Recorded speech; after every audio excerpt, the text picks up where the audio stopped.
My name is Miriam, and I'm 53 years old. I was standing in my kitchen, stirring a pot of soup, when my phone rang. It was my son, Ethan. His voice sounded strained, distant, like he was calling from another planet instead of just 45 minutes away. Then he said the words that shattered my world. "Mom, I need to talk to you about the wedding. Jessica doesn't want you there." 23 years. 23 years of raising him alone, of sacrifices, of being both mother and father. And now, I wasn't invited to his wedding. The wooden spoon slipped from my fingers and clattered against the tile floor. The line went silent. Before we dive into what happened next, I'd love to know where you're watching from. Drop your city or country in the comments below. And if you've ever felt undervalued by the people you love most, hit that like button. Subscribe and turn on notifications because this story takes turns you won't see coming. And trust me, you'll want to hear every single moment of what I did next. Let me take you back so you understand just how deep this cut really went. Ethan wasn't always the man who could casually uninvite his mother from the most important day of his life. He was once a little boy who cried in my arms when his father walked out on us. Gerald left when Ethan was only 3 years old. No warning, no conversation, just a note on the kitchen counter that said he needed to find himself. He moved across the country, started a new life, and never sent a single child support check. I was 29 years old, terrified, and suddenly solely responsible for a toddler who kept asking when Daddy was coming home.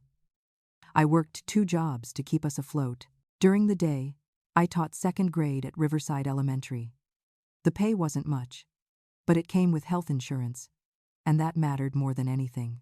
On weekends, I waitressed at a diner called Mabel's Kitchen, serving pancakes and coffee to truckers and families. I'd come home smelling like bacon grease, my feet aching so badly I could barely walk. But I'd still sit with Ethan and read him bedtime stories. I gave up my dream of becoming a school principal because the administrative program required night classes I couldn't afford, both in time and money. Ethan needed me home. Ethan needed stability, so I stayed a classroom teacher for 20 years, pouring everything I had into my son instead of my career. I remember staying up until 2 in the morning, helping him build a volcano for his 5th grade science fair. We used papier-mâché and painted it to look like an actual mountain, complete with little trees made from broccoli florets. When it erupted with baking soda and vinegar, Ethan's face lit up like Christmas morning. He won 2nd place, and he told everyone his mom was a genius. I drove him to soccer practice every Tuesday and Thursday for 8 years, sitting in my car grading papers while he ran drills. When it came time for college applications, I took on extra weekend shifts for 6 months straight to afford the application fees for 12 different schools. On his 18th birthday, I surprised him with a used Honda Civic. It wasn't fancy, but it was reliable, and I'd saved for 2 years to buy it outright. He hugged me so tight that day and whispered, "You're my hero, Mom." I believed him. We had Sunday dinners every single week, even when he went off to college 3 hours away. He'd drive home, and we'd cook together, laugh together, talk about his classes and his dreams. He called me every single day during his freshman year, sometimes just for 5 minutes to tell me about a funny professor or a difficult exam. But he called. I thought we were unbreakable. I thought our bond was something that could weather any storm. I was wrong. Everything started changing 2 years ago, when Ethan met Jessica at some corporate networking event in the city. She worked in marketing for her father's real estate development company. Her family had money, the kind of money that came with vacation homes and country club memberships and cars that cost more than I made in 3 years. The first time Ethan brought her to meet me, I cleaned my house for hours. I baked a lasagna from scratch, set the table with my nicest dishes, and wore the one good dress I owned. Jessica walked in wearing designer heels and a smile that didn't quite reach her eyes. She looked around my modest living room and said, "Oh, how quaint. It's like stepping back in time." Ethan laughed nervously. But I saw the embarrassment flicker across his face. That was the first red flag, but I ignored it because I wanted my son to be happy. Slowly, things shifted. Sunday dinners started getting canceled. First, it was because Jessica had a work event. Then it was because they were visiting her parents. Then it was because Ethan was just too busy. Our daily phone calls dwindled to weekly, then monthly, then barely at all. When I did talk to him, Jessica was always there in the background, and I could hear her voice directing the conversation. He stopped talking about his volunteer work at the youth center, something Head loved since high school. He stopped mentioning his friends. He started using words like networking and optics and social positioning. He was becoming someone I didn't recognize, and I felt him slipping away like sand through my fingers. So when that phone call came, I shouldn't have been surprised, but I was devastated. After the initial shock wore off, I managed to find my voice. "Ethan, what do you mean I'm not invited? I'm your mother." There was a long pause, the kind of silence that screams louder than words. Then he sighed, and I could tell Head rehearsed this. "Mom, Jessica's family is paying for everything, so they get to decide the guest list. It's their money, their rules." I gripped the phone tighter. "But I'm your mother. Surely there's room for me." He stumbled over his words, clearly uncomfortable. "Her mother thinks the wedding should be more refined, a certain type of event. You wouldn't feel comfortable anyway. It's going to be really formal, really high-end. Black tie, ice sculptures, a 7-course meal, that kind of thing." I felt my chest tighten. "Are you saying I'm not sophisticated enough for your wedding?" He didn't answer directly, which was answer enough. Instead, he said, "Jessica told her family some things, and they just think it would be better if you weren't there. They don't want any awkwardness." I couldn't believe what I was hearing. "What things, Ethan? What could she possibly have told them?" Another pause. "Just that you're, different from them. That you wouldn't fit in with their social circle. That you might be embarrassing?" The word embarrassing hit me like a physical blow. This was my son, the boy I raised, telling me I was an embarrassment. I tried to keep my composure, but my voice cracked. "Ethan, do you remember when you were 7 and you wanted that expensive gaming system for Christmas? I worked double shifts for 3 months to buy it for you. Do you remember when you broke your arm in 9th grade and needed surgery? I maxed out my credit card to cover what insurance didn't pay. Do you remember when you got accepted to college and cried because you were scared? And I held you and told you that you could do anything you set your mind to?" He was quiet. "Mom, that's not fair." "Not fair? What's not fair is you erasing me from your life because your fiancée and her family think I'm not good enough." He snapped, his voice taking on an edge I'd never heard before. "Mom, you need to understand. This is my future. Jessica and her family can open doors for my career. Her father knows everyone in the business world.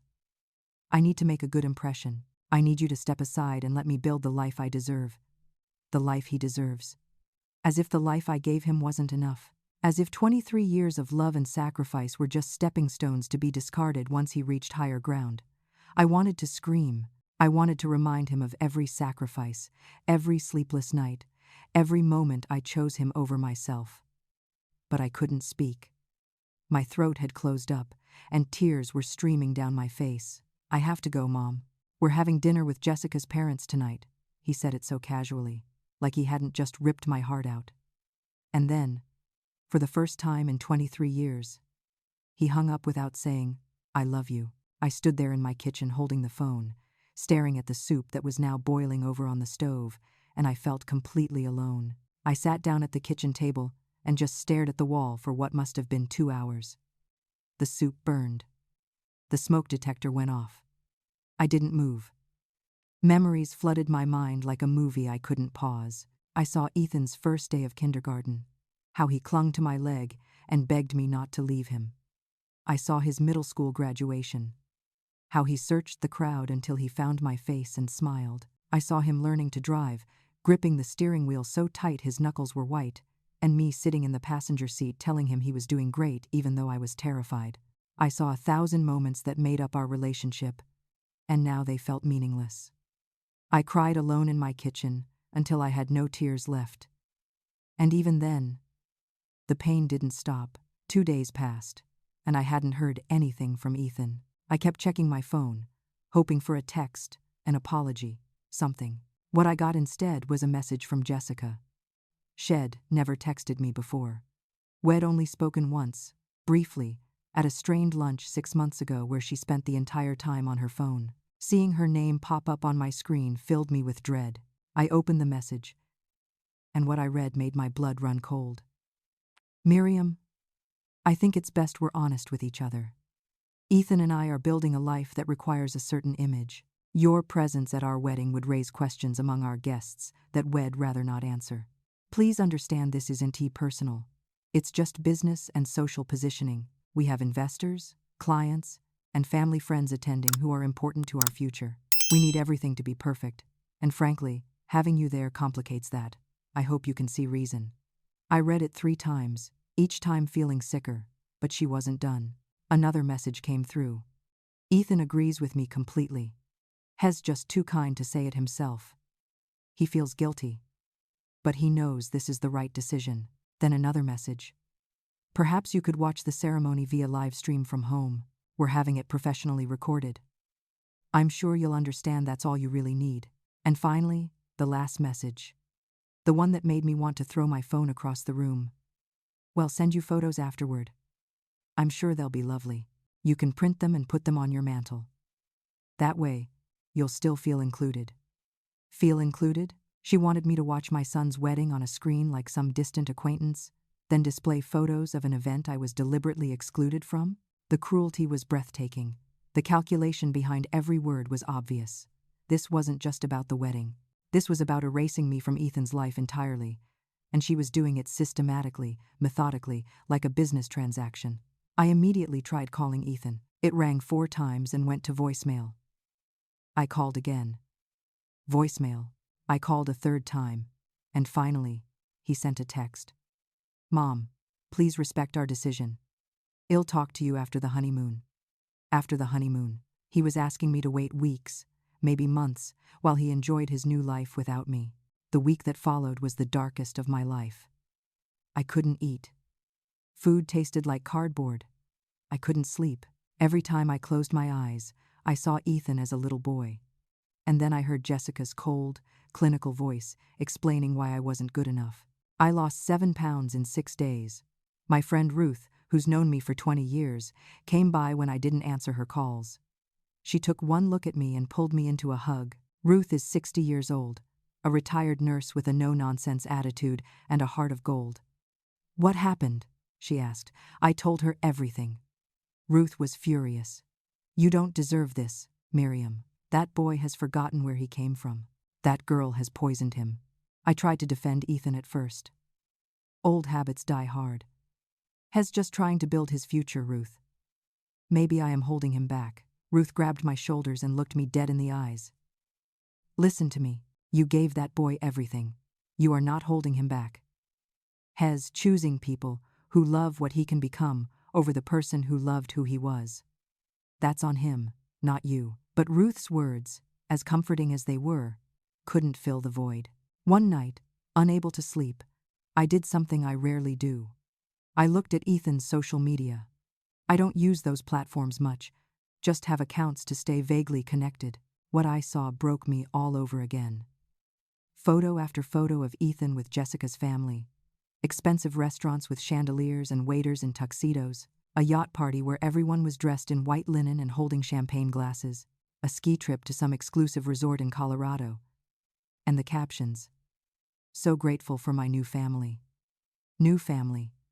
Not grateful for family, but new family. Like the old one had expired and been replaced with an upgraded version. In one photo, Ethan was laughing, his arm around Jessica's father, a man I'd never met but who was apparently more important than the woman who raised him. The word new cut through me like a serrated knife, slow and painful. 2 weeks before the wedding, I ran into Sandra, a woman whose daughter went to school with Ethan years ago. We were at the grocery store, and she seemed uncomfortable when she saw me. Miriam, I didn't expect to see you here, she said, which was odd because I shopped there every week. Are you doing okay? I told her I was fine, just busy. She hesitated, then said, I'm sorry you couldn't make it to Jessica's bridal shower last weekend. It was quite the event. My blood went cold. Bridal shower. Sandra's face fell. Oh no. I thought you knew. It was at Belmont Country Club, $500 per person. Very exclusive. I only went because my daughter's on the planning committee. $500 per person. I'd never been invited. I'd never even been told it was happening. Sandra, realizing she'd stepped into something painful, quickly excused herself. I stood there in the cereal aisle, gripping my shopping cart, feeling like the ground was falling away beneath my feet.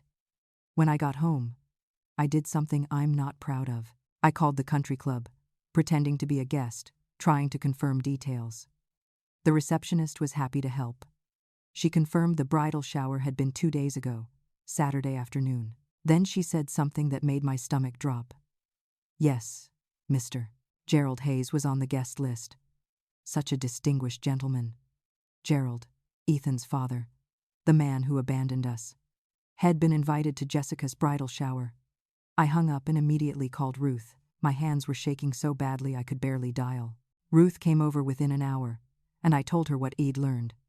She made some calls, leveraged some old nursing connections, and by the end of the day, we had information that made everything so much worse. Gerald had reconnected with Ethan over the past year. Jessica's family approved of him because Head reinvented himself as a successful investment banker in Seattle. He wore expensive suits now, drove a luxury car, and had married a woman who came from money. Jessica had actually encouraged Ethan to rebuild his relationship with his father. She thought it would be good for Ethan's image to have a complete family at the wedding. And here was the final insult. Gerald was going to be a groomsman and walk Ethan down the aisle. I felt like I was going insane. The man who abandoned his son, who never sent a birthday card or a single dollar, was going to have a place of honor at the wedding while I, the woman who raised Ethan alone, wasn't even allowed to attend. I couldn't accept this. I got in my car and drove to Ethan's apartment. It was a 45-minute drive, and the entire time, I rehearsed what I would say. I had to make him see reason. I had to remind him of who he really was. When I got there, I knocked on the door, my heart pounding. Jessica answered. Not Ethan. Jessica. She was wearing yoga pants and a designer tank top, her hair pulled back in a perfect ponytail. She looked annoyed. Miriam, this is inappropriate. You can't just show up here unannounced. I tried to stay calm. I need to speak to Ethan. Please. She crossed her arms and physically blocked the doorway. Ethan doesn't want to see you right now. You're making this harder than it needs to be. We've been very clear about our boundaries, and you keep pushing. I could see past her into the apartment. Ethan's apartment that I'd helped him furnish, that I'd co-signed the lease for because his credit wasn't established yet. Ethan! I called out. Ethan, please, just talk to me. Jessica's face hardened. You need to leave. Or I'm calling the police. This is harassment. I felt desperate, trapped. I just want to talk to my son. 5 minutes. Please. Jessica started closing the door. He doesn't want to talk to you. When are you going to accept that? The door shut in my face. I stood there for a moment, stunned, then knocked again. No answer. I knocked louder. Nothing. I stood there for what felt like forever. Knowing Ethan was inside. Knowing he could hear me. And knowing he was choosing not to come to the door. An elderly neighbor, a woman with kind eyes and a walker, saw me standing in the hallway. She approached slowly. Are you all right, dear? I wiped my eyes. I'm fine, thank you. She shook her head. I heard that girl on the phone the other day, talking to someone. She said you were stalking them. I don't know what's going on, but that didn't sit right with me. A mother coming to see her son isn't stalking. She patted my arm and shuffled away, but her words stayed with me. Jessica was painting me as some unhinged woman, and Ethan was letting her. When I got back home, Ruth was waiting. She'd done more digging. Ruth has always been resourceful, and she'd called an old friend who worked in social services and had connections. What Ruth discovered made the picture even clearer. Gerald had been feeding Jessica's family lies about our marriage. He told them I was unstable, that I'd been controlling and difficult, that Head left for his own mental health. He was rewriting history, playing the victim, and Jessica believed every word. She'd shared these stories with Ethan, subtly poisoning him against me. Gerald was worming his way back into Ethan's life by making me the villain, and it was working. I sat in my car outside Ethan's apartment for an hour after Jessica closed the door in my face. I considered just giving up. Maybe I should disappear from his life like they wanted. Maybe I should just accept that I'd done my job raising him, and now he didn't need me anymore. But something deep inside me refused. I wasn't some discarded thing to be thrown away when I became inconvenient. I raised that boy. I shaped him. I taught him right from wrong. And I was not going to let them erase me without a fight. I decided right then, sitting in my car with tears streaming down my face, that I was going to stand up for myself. I was going to remind Ethan of who I am and what I mean. And if he still chose to walk away, at least I'd know I didn't go quietly. Ruth introduced me to her friend Howard, a family attorney who'd handled Ruth's estate planning years ago. Howard was 58, with graying hair and a calm demeanor that made me feel safe. I met him at his office on a Wednesday afternoon. His walls were covered with degrees and certificates, but what I noticed most were the family photos on his desk. He seemed like someone who understood what family meant. I told him everything, every detail, every betrayal. When I finished, he sat back in his chair and shook his head. Miriam! I'm appalled. But I also think you have more power in this situation than you realize. Let me do some research. 3 days later, Howard called me back to his office. He had a file folder in front of him, and the look on his face told me he'd found something important. Miriam, do you remember co-signing Ethan's student loans? Of course I did. Ethan's scholarships covered most of his tuition, but there were still gaps. We'd taken out loans totaling $78,000, and I'd co-signed because his credit wasn't established. He'd been making minimum payments since graduating, but the bulk of the debt remained. Howard slid some papers across the desk. His monthly payments will triple, possibly more, and given his current salary, he'll struggle to manage it. It would also likely impact his credit score significantly. I felt a surge of something I hadn't felt in weeks. Power. Can I really do that? Howard nodded. Yes. And there's more. That car you bought him for his 18th birthday? It's still registered in your name. You never transferred the title. Legally, it's your car. You can take it back anytime you want. The information sat heavy in my chest. I'd never thought of these things as leverage. They were just things a mother does for her child. But Howard was right. These were tangible connections, financial ties that Ethan had taken for granted.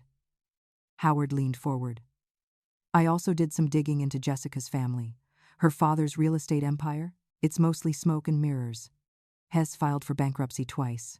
The family maintains an image of wealth, but they're deeply in debt. This wedding is being funded partially by loans. They're living a facade. I stared at him. So Jessica's family isn't actually rich. Howard shook his head. They're comfortable, but not nearly as wealthy as they pretend to be. It's all about appearances, and that's why Jessica is so obsessed with image. She's been taught that perception is reality. I felt my perspective shifting. Ethan was being used. He was being molded into someone he wasn't to fit into a world that didn't even truly exist. I asked Howard what he thought I should do. He said, "That's up to you, but you have options. You can continue to let them walk all over you, or you can remind Ethan that actions have consequences." Ruth, who'd come with me to the meeting, squeezed my hand. You're not his ATM machine, Miriam. You're his mother. He needs to remember that. I sat there for a long time, thinking. I didn't want to hurt Ethan financially. That wasn't the goal. But I also couldn't continue being treated like I was worthless. I made a decision. I'm going to write him a letter. I'm going to lay everything out. And I'm going to give him a choice. I spent 2 days crafting that letter. Every word mattered. I wanted to be honest without being cruel, firm without being vindictive. I outlined every sacrifice I'd made for him. The 2 jobs, the missed opportunities, the financial support I was still providing. I explained the pain his rejection had caused, not to guilt him, but to help him understand the weight of his choices. And then I gave him an ultimatum. If I'm not worthy of being at your wedding, then I'm not worthy of continuing to financially support your life choices. You have 1 week to respond.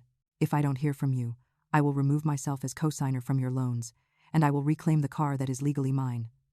I taught you to stand on your own 2 feet, Ethan. It's time you actually do that. I signed it, sealed it, and mailed it with a heavy heart. 4 days passed with no response. On the 5th day, my phone rang. But it wasn't Ethan. It was Jessica. Her voice was sharp, angry, like a knife cutting through glass. How dare you threaten Ethan's financial stability? This is blackmail, Miriam. You're trying to manipulate him into doing what you want. This is disgusting. I took a deep breath, forcing myself to stay calm. Jessica, this isn't blackmail. This is consequence. Something you and your family apparently never learned about. She sputtered, clearly not used to being challenged. If you do this, Ethan will never speak to you again. You'll lose your son forever. Is that what you want? I felt a strange sense of clarity wash over me. Jessica, he's already not speaking to me. He already chose you over me. What exactly do I have to lose? There was silence on the other end. Then she hissed. You're a bitter, spiteful woman. I replied. Maybe. But I'm also a woman who won't be erased. Tell Ethan he has 3 days left to respond. I hung up. Jessica didn't take my defiance well. Within 24 hours, I started receiving calls and texts from Ethan's extended family members, cousins I hadn't spoken to in years, aunts and uncles who only showed up at holidays. All of them had the same message. I was being unreasonable. I was trying to ruin Ethan's happiness. I was being selfish. It didn't take long to figure out what happened. Jessica had created a group chat with Ethan's family and painted me as a villain. She told them I was mentally unstable, that I was trying to extort Ethan for money, that I couldn't let go of control. She shared screenshots of my letter, but conveniently edited out all the context about being uninvited from the wedding. She made it look like I was demanding money or else. Ethan's Aunt Claudia, my former sister-in-law, called me screaming. Claudia was Gerald's sister, and we'd never been particularly close, but I thought we had mutual respect. Miriam, what is wrong with you? That boy is trying to build a life, and you're sabotaging him because you're jealous. I tried to explain. Claudia, did she tell you they uninvited me from the wedding? Did she tell you they don't want me there at all? Claudia scoffed. That's because you're being difficult. You can't just let Ethan be happy. You have to make everything about you.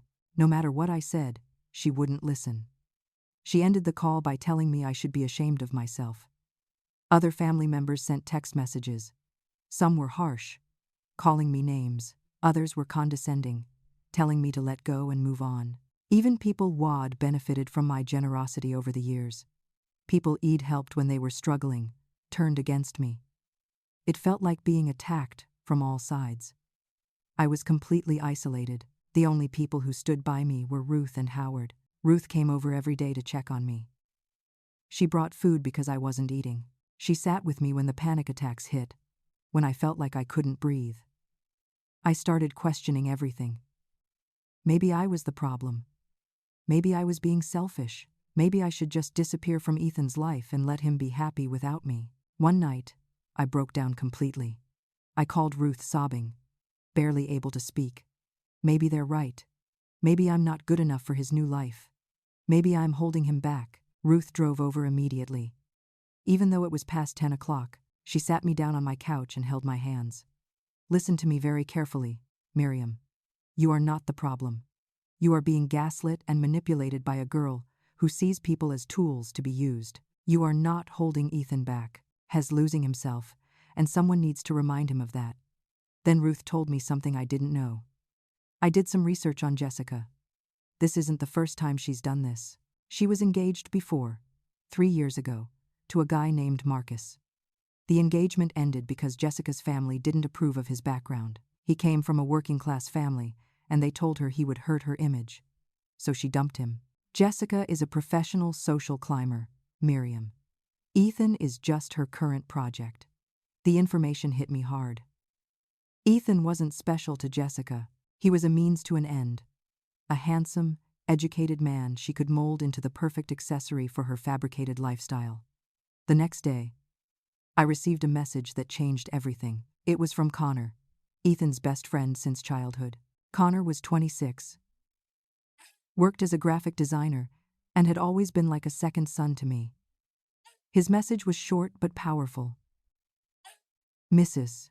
Miriam, I don't know all the details of what's happening, but I need you to know that Ethan's not himself anymore. Jessica controls everything he does. Please don't give up on him. I immediately called Connor.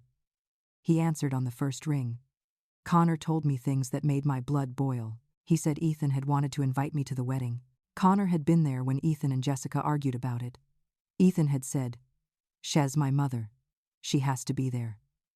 But Jessica had worn him down. Shed convinced him that I would embarrass him in front of her family's business connections. Shed told him I didn't understand their world and that my presence would raise questions about his background that would hurt his career opportunities.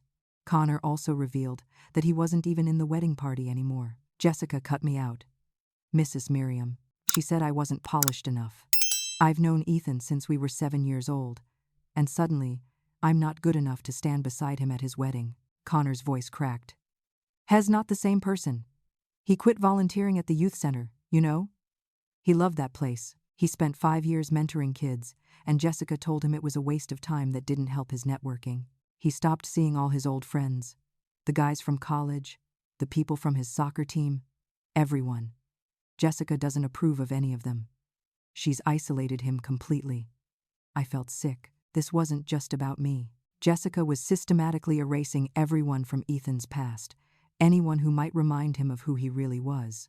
Connor continued. I tried talking to him, Mrs. Miriam. I told him he was changing, and he just said I didn't understand ambition. But this isn't ambition. This is losing yourself. Before we hung up, Connor said, please don't disappear. He needs you, even if he doesn't realize it right now. That conversation with Connor did something to me. It crystallized my resolve. This wasn't about me being good enough. This was about Jessica needing complete control over Ethan's life, and anyone who challenged that control had to be eliminated. I wasn't going to let her erase me. Not without a fight. I called Howard and told him, let's move forward. Remove me from the student loans. Prepare the paperwork for the car. Ruth asked if I was sure. I looked at her and said, I'm not going to disappear quietly. If Ethan wants to build a life with Jessica, he can do it without using my resources. And I'm going to that wedding. Ruth's eyes widened. What? I repeated. I'm going to that wedding.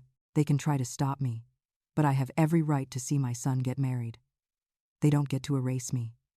1 week before the wedding, Howard finalized the paperwork. I officially removed myself as co-signer from Ethan's student loans. The lender processed it quickly, and within 24 hours, Ethan received notification that his monthly payment was increasing from $300 to $900. I also sent a formal letter requesting that Ethan either transfer the car title into his name and reimburse me for its value, or return the vehicle within 10 days. My phone exploded almost immediately. Text after text, missed call after missed call, but I didn't answer. I waited. Finally, Ethan called. I let it ring 3 times before I picked up. Hello, Ethan. His voice was frantic, angry, desperate. Mom, what are you doing? You're ruining my credit. The loan company just sent me a letter saying my payment tripled. How am I supposed to afford that?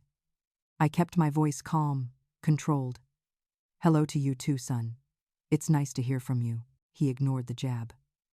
This isn't funny, Mom. You're being vindictive.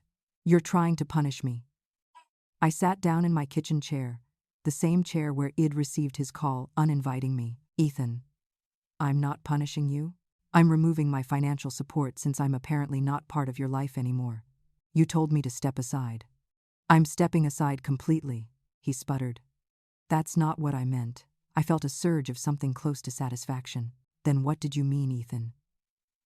Because from where I'm sitting, you and Jessica made it very clear that I'm an embarrassment, that I don't fit into your new life, that I'm not good enough to attend your wedding, so why should I continue supporting that life financially? There was silence on his end, and I could hear Jessica's voice in the background, sharp and demanding. Then Ethan said something that broke my heart all over again. You're being unfair. You're supposed to help me. You're my mother. I closed my eyes. Yes, Ethan, I am your mother. And you're treating me like I'm nothing. Did you even read my letter? Did you think about anything I wrote? He didn't answer. Jessica grabbed the phone from him. I could hear the struggle, and then her voice came through, dripping with fury. You bitter, selfish woman. You're jealous that Ethan found someone better than you. You can't stand that he doesn't need you anymore. I let her rant. When she finally paused for breath, I said quietly, better than me? Jessica, sweetheart, I paid for the education that got Ethan the job that allowed him to meet you. I co-signed the loans that are now strangling him. I bought the car you drive to your country club brunches. Everything you enjoy about Ethan's life was built on my back. So, you're welcome." She was stunned into silence for a moment, then hissed, "We don't need anything from you." I smiled even though she couldn't see it. "Good. Then my absence at the wedding shouldn't matter. Goodbye, Jessica." I hung up. My hands were shaking, but I felt strangely empowered.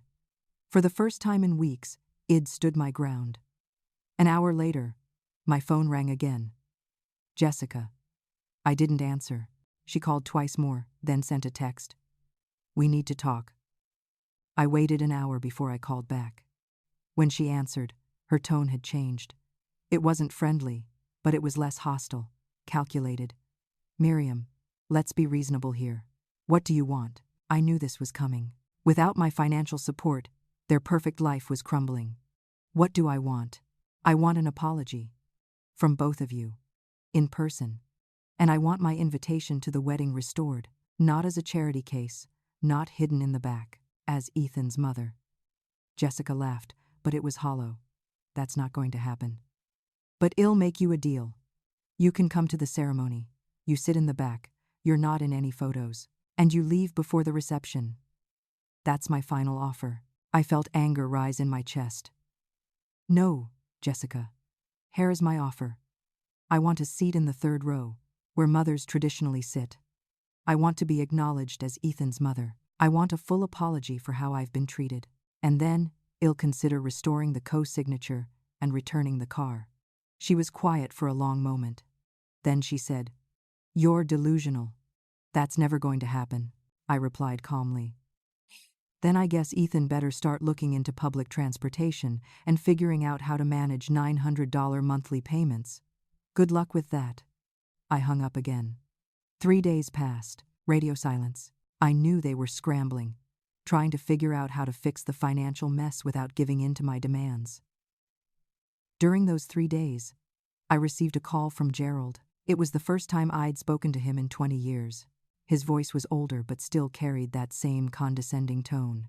"Miriam, stop being difficult. You're embarrassing yourself and causing problems for Ethan." I actually laughed. "Am embarrassing myself? Gerald, you abandoned your son 20 years ago, and now you're playing Father of the Year because Jessica's family has money. You don't get to lecture me about embarrassment." He tried to justify himself. "I've changed, Miriam. I have a right to be in Ethan's life." I shot back. "Then co-sign his loans, Gerald. Put your money where your mouth is. Show him you're committed." There was silence. Then he said, "I'm not doing that. That's your responsibility." I couldn't believe his audacity. "It was my responsibility for 23 years while you were off finding yourself. Now it's Ethan's responsibility. Or yours, if you care so much." He hung up on me. 2 days before the wedding, there was a knock on my door. I looked through the peephole and saw Ethan standing there alone. No Jessica. Just my son, looking tired and defeated. I opened the door. We stood there for a moment, just looking at each other. He looked thinner, older somehow. There were circles under his eyes. "Can I come in?" he asked quietly. I stepped aside, and he walked into the kitchen, sat down at the table where Wed had so many conversations over the years. He put his head in his hands. "Mom, I don't know what to do anymore." Ethan sat at my kitchen table, the same table where I'd helped him with homework, where Wed eaten countless dinners, where I'd listened to his dreams and fears for over 2 decades. He looked broken. Part of me wanted to immediately comfort him, to tell him everything would be okay. But I'd learned that sometimes love means holding boundaries. I sat down across from him and waited. He finally looked up at me, and I saw confusion and pain in his eyes. "Mom, everything's falling apart. The loans, the car." Jessica's furious. Her parents are asking questions. I can't sleep. I can't think straight. I kept my voice gentle but firm. "Ethan, talk to me. Tell me what's really going on." He took a shaky breath. "Jessica's been controlling everything. Every decision I make, she has an opinion. She tells me what to wear, who to talk to, what job opportunities to pursue. I can't even call my old friends without her getting upset."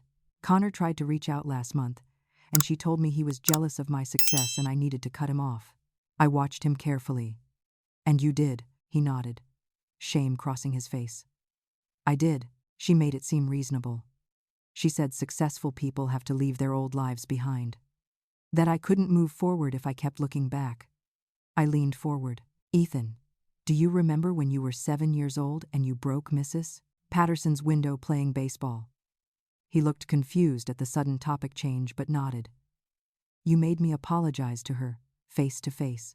You made me work off the debt by mowing her lawn every Saturday for the entire summer. I hated it. I smiled sadly. I know you did. But do you remember what I told you? He thought for a moment. You said that character is what you do when it's hard, not when it's easy. That anyone can be good when there are no consequences. I nodded. I taught you accountability. I taught you that your actions matter. I taught you to treat people with respect and dignity. Where is that boy now, Ethan? His eyes filled with tears. I don't know, Mom. I feel like I don't even know who I am anymore. Jessica says, I'm becoming the man I was always meant to be. But I look in the mirror and I don't recognize myself. I reached across the table and took his hand. Then maybe you need to ask yourself who you want to be. The man who achieves success by stepping on the people who love him? Or the man I raised, who understands that real success means keeping your integrity intact? He pulled his hand away and rubbed his face. But Jessica loves me. Her family can help my career. Her father has already talked about promoting me to senior analyst. That's a jump that would normally take 5 years. I asked carefully, and what does that cost you? He didn't answer immediately. Then he said, Jessica told me that if I don't cut ties with you, her father won't give me the promotion. She said her parents won't accept me into the family fully if you're still in the picture. They think you're beneath them. There it was. The truth laid bare. So she's making you choose between your mother and a job. He looked miserable. It's not just a job, Mom. It's my whole future. It's everything I've been working toward. I felt my heart break for him. No, Ethan. Shay's making you choose between your soul and a paycheck, and those are not the same thing. He tried to defend her again. Shay's not as bad as you think. Shay's ambitious, yes, but she wants what's best for me. I shook my head. Ethan, she's isolated you from everyone who knew you before she came along. Connor, your college friends, your volunteer work. Me, anyone who might remind you of who you really are, has been systematically removed from your life. That's not love. That's control. He stood up abruptly. You just don't like her because she's different from you. You're jealous that I found someone who pushes me to be better. I stayed seated, keeping my voice calm. I don't like her because she's making you cruel. The son I raised would never uninvite his mother from his wedding. The son I raised would never tell someone they're embarrassing. We sat in heavy silence for several minutes. I could see him wrestling with something internal, and I desperately wanted him to see the truth. Then his phone buzzed. He looked at it, and I saw his entire demeanor change. It's Jessica. She's asking if you agreed to restore the loans. The moment of vulnerability was gone, replaced by stress and obligation. I made my final offer. Ethan, I'll make you a deal. I'll restore the co-signature on the loans. I'll transfer the car title to you. I'll do all of it, but you have to do one thing for me. He looked up hopefully. What? I looked directly into his eyes. Stand up to her. Tell Jessica that I'm your mother and I will be at that wedding. Front row, in the family photos, treated with respect and dignity. Show me that the boy I raised is still in there somewhere. The hope in his eyes flickered and died. He looked down at his phone again. Mom, I can't do that. You don't understand the pressure. Jessica will call off the wedding. Her parents will withdraw their support. I'll lose everything. I felt something inside me harden. Then you can't have my help, Ethan. Because I'm not going to fund a life where I'm erased. He stood up, grabbing his jacket. You're making me choose between you and Jessica. I stood up too. No, Jessica made you choose months ago. I'm just refusing to disappear quietly while you pretend I never existed. He walked toward the door, and every step felt like another piece of my heart breaking. He turned back one last time. I'm sorry it has to be this way, Mom. I felt tears streaming down my face. I'm sorry too, Ethan. I'm sorry that I raised you to be strong and stand up for what's right, and you're choosing to be weak." He flinched at the word weak, but didn't argue. He just left. I heard his car start, heard him drive away, and I collapsed onto my kitchen floor sobbing. Ruth came over an hour later, let herself in with the spare key I'd given her years ago. She found me still on the floor and just held me while I cried. "You did the right thing, Miriam. You set a boundary. You showed him that love doesn't mean accepting disrespect." I looked at her through my tears. "Then why does it feel like I just lost my son forever?" Ruth stroked my hair. "Because loving someone and letting them face consequences are both painful, but sometimes it's the only way they learn." The morning of the wedding arrived, and I woke up feeling strangely calm. I'd cried all my tears. I'd said everything I needed to say. Now it was time for action. I walked to my closet and pulled out the navy blue dress I'd bought 6 months ago when Ethan first told me about the wedding. It was elegant but simple, appropriate for a mother of the groom. I laid it on my bed and stared at it for a long time. Ruth had called me the night before and asked what I was going to do. I'd told her, "I'm going to that wedding." Shed offered to come with me. Howard had warned me they might call security. I didn't care. I'd given birth to Ethan. I'd raised him. I'd shaped him into the man he was, and no one, not Jessica, not her family, not even Ethan himself, was going to tell me I didn't have the right to witness his wedding day. I got dressed carefully, did my hair and makeup, and looked at myself in the mirror. I looked like a woman who'd been through hell, but was still standing. Ruth arrived at my house at 9 in the morning. She was wearing a lovely burgundy dress and had brought me a small bouquet of flowers. "You're not going empty-handed," she said with a smile. Howard had given me one piece of advice. Stay calm, be dignified, and don't cause a scene. Let them be the ones who look unreasonable. I held on to that advice like a lifeline.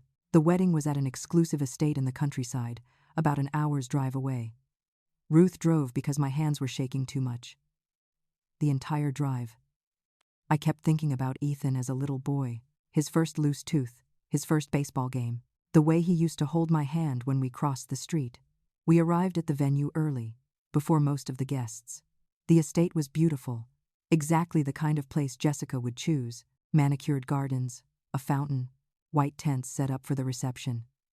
Everything was perfect and elegant and expensive. Ruth and I walked toward the entrance together, and I felt my resolve strengthen with each step. A security guard stopped us at the door. He was young, maybe mid-20s, wearing a black suit and an earpiece. "Good morning, ladies. Names, please." I straightened my shoulders. "Miriam Hayes, mother of the groom." He looked down at his tablet, scrolling through the guest list. His face showed confusion, then discomfort. "I'm sorry, Mom, but you're not on the list." I kept my voice steady. "There must be a mistake. I'm Ethan Hayes' mother." He shifted uncomfortably. "Mom, I understand, but I can only allow guests who are on the approved list. I'm going to have to ask you to leave the property." I felt Ruth tense beside me, ready to argue, but I put a hand on her arm. Just as I was about to turn away, I heard a familiar voice. "She's with me. I'm on the list." It was Connor. He walked up looking uncomfortable in a suit and tie, clearly unhappy about being there himself. The security guard checked his name, confirmed it, and nodded. "All right, sir, but she's your responsibility." Connor offered me his arm. "Mrs. Miriam, you deserve to be here. Come on." He walked us past the security guard and into the venue. Inside, the space was breathtaking. Hundreds of white flowers, elegant chairs arranged in perfect rows, soft music playing. Guests were beginning to arrive, most of them people I didn't recognize. They were dressed in designer clothes, talking in hushed, sophisticated tones. I felt out of place, but I refused to let it show.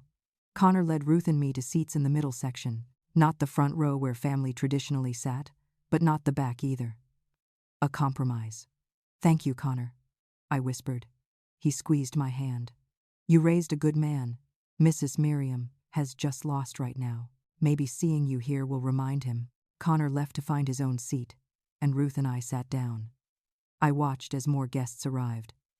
I saw Gerald walk in with his new wife, both of them dressed impeccably. Gerald looked right past me without acknowledgement. Then, 20 minutes before the ceremony was scheduled to begin, I saw Jessica's mother spot me. She was a tall woman with perfectly coiffed blonde hair and a face that looked like it had seen too much cosmetic surgery. She whispered something to another woman, pointed in my direction, and then hurried away. I knew what was coming. Sure enough, 5 minutes later, Jessica herself appeared. She was in her wedding dress, a stunning white gown that probably cost more than I made in 6 months. She stormed toward me, her face twisted with fury. Several guests turned to watch. "You need to leave, now." I looked up at her calmly. "Jessica, I'm here to see my son get married. I'm not causing a scene. I'm simply sitting here quietly." Her voice rose. "You weren't invited. You're not wanted here. I will have security remove you." I could feel every eye in the room on us. I stood up so we were face to face. "Go ahead, Jessica. Have them drag Ethan's mother out of his wedding. I'm sure all your guests would love to witness that. Great story for your social media, isn't it?" She realized the trap. Removing me would cause exactly the kind of scene she was desperate to avoid. It would raise questions, make her look bad, shatter the perfect image she'd worked so hard to create. Her jaw clenched. "If you stay, Ethan will never forgive you. You're ruining the most important day of his life." I kept my voice quiet but firm. "If I leave, I'll never forgive myself, and Ethan is an adult. He can decide for himself how he feels." Jessica leaned in close and hissed, "You're pathetic, clinging to a son who doesn't want you anymore." I didn't flinch. Maybe. But at least, I'm honest about who I am. You're the one pretending to be someone you're not. She opened her mouth to respond, but her mother appeared and grabbed her arm. "Jessica, dear, you need to finish getting ready. Let security handle this." Jessica shot me one last venomous look before allowing herself to be led away. I sat back down, my heart pounding. Ruth grabbed my hand. "You're amazing," she whispered. The ceremony began 15 minutes later. I watched as Ethan walked down the aisle with Gerald by his side. It was like a knife through my chest. The man who abandoned him was there in my place. But I didn't look away. I watched every moment. Ethan looked nervous, his eyes scanning the crowd. And then his eyes landed on me. For just a second, everything else seemed to fall away. I saw surprise, confusion, and something that looked like pain cross his face. I gave him a small nod. He opened his mouth slightly, like he wanted to say something, but then Jessica appeared at the altar, and the moment was gone. The ceremony was beautiful and cold, like a perfectly choreographed performance. When the officiant asked if anyone objected, I felt everyone's eyes briefly turn toward me. I stayed silent. This wasn't about objecting. This was about being present. When they were pronounced husband and wife, everyone applauded. I didn't. I just sat there, watching my son kiss a woman who had systematically tried to erase me from his life. After the ceremony, there was a receiving line. Guests filed past Ethan and Jessica to offer congratulations. I joined the line. Ruth tried to stop me, saying we should just leave, but it'd come this far. I wasn't leaving without speaking to my son. When I finally reached them, Jessica immediately turned her face away, refusing to even look at me. Ethan looked at me, and for a moment, I saw the little boy who used to run into my arms after school. "Congratulations, Ethan," I said simply. "I love you." He opened his mouth, but no words came out. I didn't wait for a response. I walked away. Ruth and I decided not to stay for the reception. I'd made my point. I existed. I mattered. They hadn't erased me. As we walked toward the parking lot, I ran into Gerald. He was smoking a cigarette by his car, away from the main party. When he saw me, he smirked. "You should have stayed away, Miriam. You just made yourself look desperate." I stopped and looked at him. Really looked at him. Head aged badly, his face was puffy, his eyes tired. He looked like a man who'd spent his life running from responsibility. "Gerald, you abandoned your son 20 years ago. You missed his childhood, his graduations, every important moment. And now you're here playing proud father because it makes you look good. Between the two of us, who's really desperate?" He dropped his cigarette and stepped toward me. "At least I've moved on with my life. You're still clinging to a son who's outgrown you." I smiled sadly. "No, Gerald. I'm standing up for myself. Something you never had the courage to do. I walked past him and didn't look back. 3 weeks passed. I heard nothing from Ethan. I threw myself into my life. I started taking the money I'd been spending on Ethan's loans and car and put it toward myself. I booked a trip to Italy, something I'd always dreamed of but never thought I could afford. I reconnected with old friends from college. I started volunteering at a women's shelter, helping other mothers navigate difficult family situations. Ruth and Howard became even closer friends, and we had dinner together every week. I was healing, slowly but surely. And then, on a random Tuesday evening, a letter arrived. Handwritten. From Ethan. My hands shook as I opened it. The letter was 3 pages long. He apologized for how things had happened. He said he'd been thinking constantly since the wedding. He realized he'd been trying to become someone he wasn't.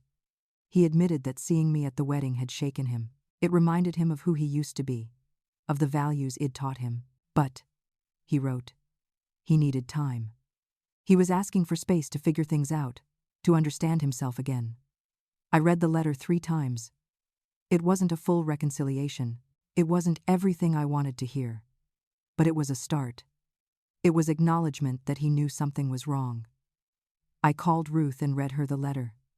She said, Hess, waking up. Miriam, but you can't do the work for him. He has to find his own way back. I talked to Howard too. He warned me to protect myself, to not let Ethan use me again. I took their advice to heart.